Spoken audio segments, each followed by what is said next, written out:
on three. 1, 2, 3. Win!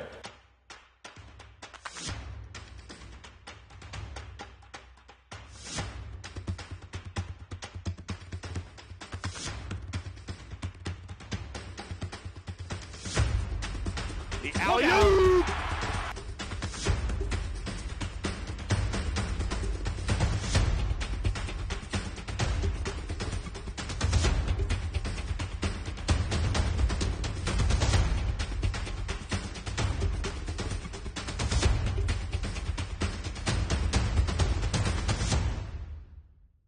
Hello, Saints fans, and welcome to the Coaches Show. This is your show of in-depth analysis of St. Martin's track and field. I'm alongside head coach for St. Martin Saints, John Schultz. John, great to have you along. Great to do this throughout the course of this season as we wind our way towards conference play. But a look at your program and what you've seen first-year head coach. What have you liked about your team so far, and also what do you like about the optimism looking forward? Hey, thanks for having me. It's really great to be able to sit down with you and talk about our program. First of all, I've been in the program 5 years, my fifth year here. Hired by Jim Brewer, and he did a great job of putting our team together. And then we had Coach Scott Carter, who was with us for about a year and a half. So a year ago, we took over the program, and we've really focused on having our kids reach their talents, their personal bests. And last year, we had a ton of kids who's broke school records. We had a really good distance group who ended up second in the conference in cross country. Most of those students have graduated and gone. But what's really exciting about our program is that we hired a new cross country coach, Gabriel, who is going to be talking also in this show. And he has actually taken our whole program to a different level. He ran Division I at Wagner University, and he spent some time getting his master's degree at the University of Washington, and actually was at Seattle U. So we're thinking a lot more about our student success and what's good for our students and our athletes. We've had this, we were late in recruiting last year, so we got some really good talent coming in. We have Samuel Gray, who has broken our school record in the 60-meter and also the 200-meter and the 100-meter outdoors. And Gabriel's just done a great job bringing athletes in. So our future looks really bright in the students we've signed for next year. And we're building our core around throwers and distance people. And we've had numerous PRs in the indoor season and also so far in the outdoor season. So it's really exciting what's happening and how we're growing and developing our athletes. For you, Coach, what brings you the most fulfillment being in charge of the track and field side? Seeing the success of our athletes. Indoors this year, we had Jocelyn Sarabay, who was our conference champion in the weight throw, which was really awesome. And she's just developed and grown, and this is her last year. We had Ryan Deutsch, who was second in conference in pole vault. And a couple years ago, he had a hard time getting into the meets because he didn't jump high enough. And now all of a sudden, he's blossoming and growing. He's one of the top vaulters in the conference right now. And we have a young freshman, Makai Odoms, who was second in the triple jump this year. And so we also have Steve Schultz, who's coaching with us, and Dwight Middles, which are helping our program get better as time goes on. I love the optimism of how this program has turned around, and same case with Ryan Deutsch, where first pole vaulting was something that was hard for him to do, and then now he's one of the top guys in the conference. What a story he is, especially this past weekend. Yes, he's just getting better and better. And we also have another young vaulter, Zach Tashida, who is also figuring out how to vault and how to bend the pole, and he's made some huge gains this year also. A lot of great things happening with pole vaulting over at St. Martin's, but also a look ahead, conference tournament coming up. What is the mindset? What are you saying to your team as conference? And this is where the rubber meets the road. And what are you saying to your team with that big of a season coming up? Well, we've been in season. The cross-country guys and gals have been running since August. And as soon as cross-country was over, we started indoor season. And they just keep on going. And so now indoor ended a couple weeks ago, and we're in our fourth week of the season for our competitions. We go to the University of Oregon this weekend. And in second week of May is conference championships. Happens to be the same time as graduation. That happens every so often, so we'll see what happens there. But our whole goal up until May is just continue getting better. And since we have so many meets in a row, some of our meets we actually train through, and other ones we're actually working on getting PRs to try to hit that national standard and also to be in the top in the GNACs. How do you differentiate from some of the meets where you're focused on training and then some where you're out there to compete and earn conference accolades? How does that work out? Well, the conference things happen at the very end of the year. Yeah. So when we go to the University of Oregon, we're taking our top kids who can get in, and that's a very serious meet for really good competition, really good times. We go to UPS a couple times a year, and we go to PLU. Those are meets that all of our athletes get in. And so some of those we're just working on paces, we're working on times, we're working on being able to compete, and just continue that work ethic of how we compete during competitions. And then also, as we look ahead towards the future of this program, where does your level of optimism stand for next year and beyond? Well, we're really excited. We have a really good group of young athletes right now in our program. For the first time in history of our program, we've actually bringing in athletes from Hawaii, from the Midwest, from Utah, from California, and these are some of the best distance people around. And we're really talking about how important St. Martin's is as a small Catholic university, of a place where they can grow and learn and develop their sport. And so we've already signed several of those athletes, and we hope to sign more in the future. And we're really pushing out to get some of those quality Division II athletes to come to St. Martin's University. What are you looking for in an athlete that's interested in coming to St. Martin's? What are some of the quality traits that you would expect from them and also that you will bring as a coach? Well, first of all, academically, St. Martin's is one of the top universities around for bang for your buck for getting a quality education. So we need athletes who are smart. And if you're smart, we get big scholarships for the merit side of that. We also want athletes who are driven and who want to compete and who want to improve. And so when you get that combination of kids together who are smart, who are really excited about track and field as their number one sport, and are willing to learn the technique for jumping and throwing, vaulting, but also have that perseverance. You think about running 10,000 meters. That's 25 laps on the track. You got to be pretty dedicated to do that. Yeah. And, we run the 10K, we run the 5K, we run the 3K. So those are athletes we need who really want to grow as a student athlete here at St. Martin's. And then it's a great fit.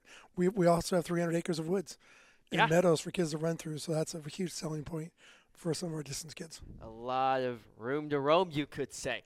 Well, they aren't running the streets of Seattle or the streets of San Diego, or they're actually running in a great temperate environment to get their best times. And they look to do that. But for John, you and your story, how did you get to St. Martin's? What attracted you to this community?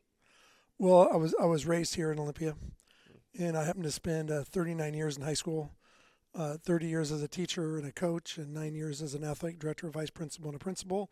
And I retired and came back home to Olympia. And so the opportunity came.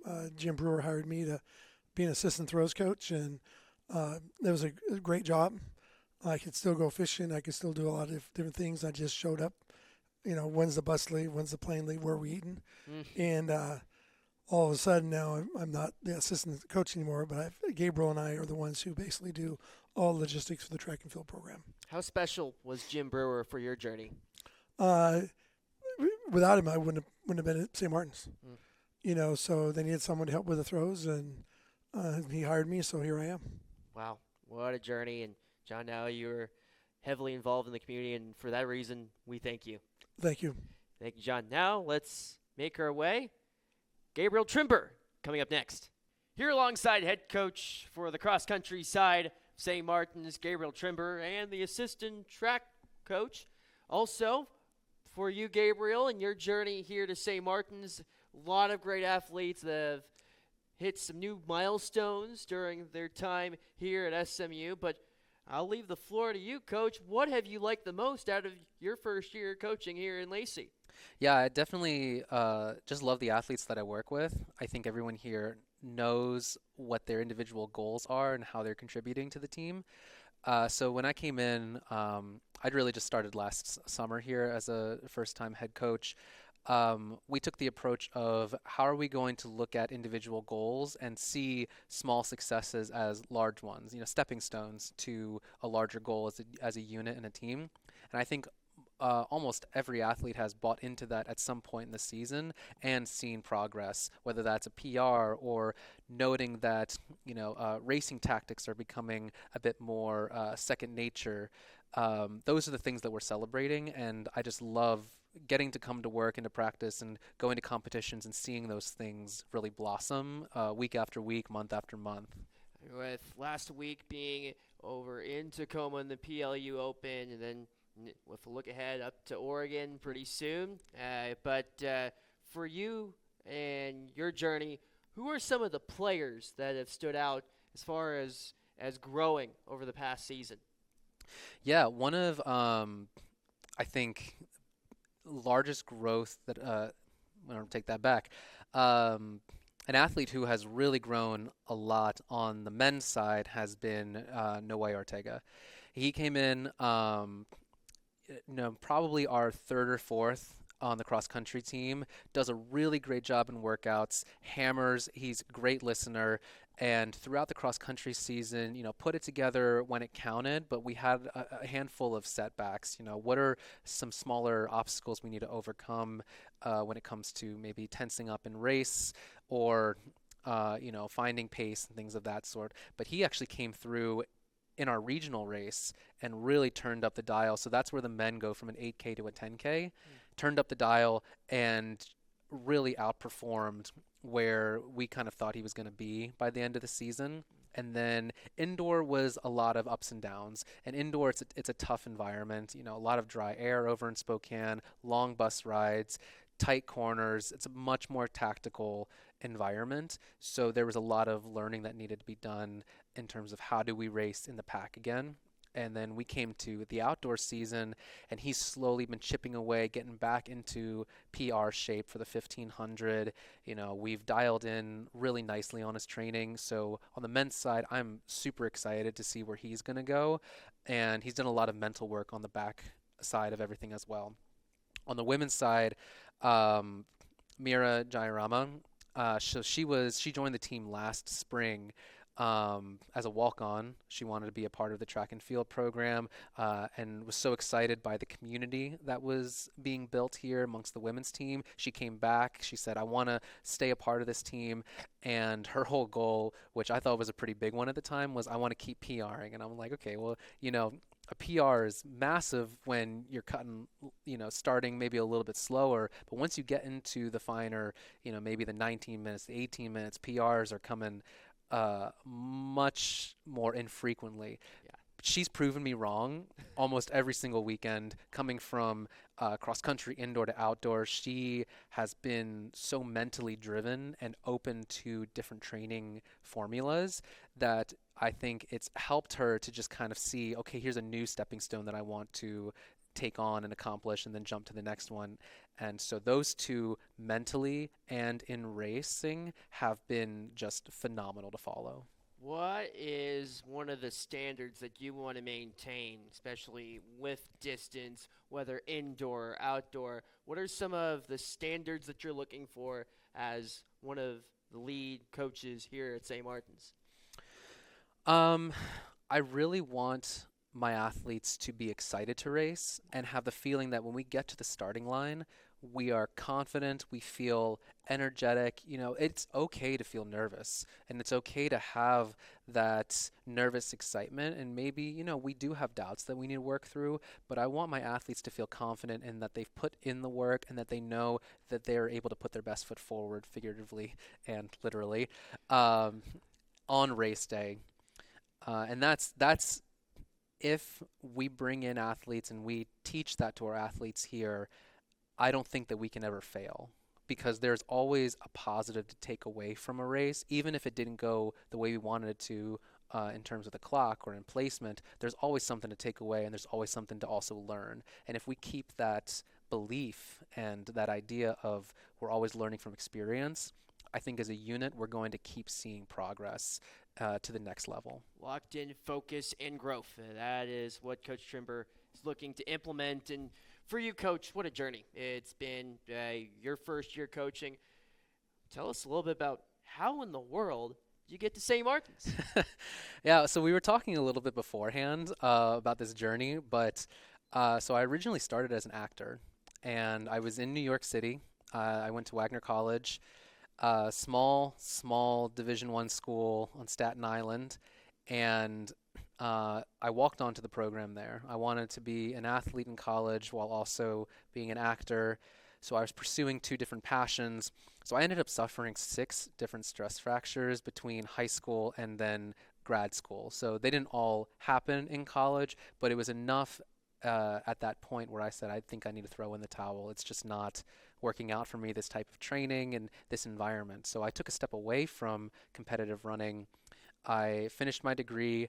I performed for a couple of years, kind of jumped around to different locations. I was in central Pennsylvania, I was in Florida, I was in Maine, and then I came out here to get my master's in acting.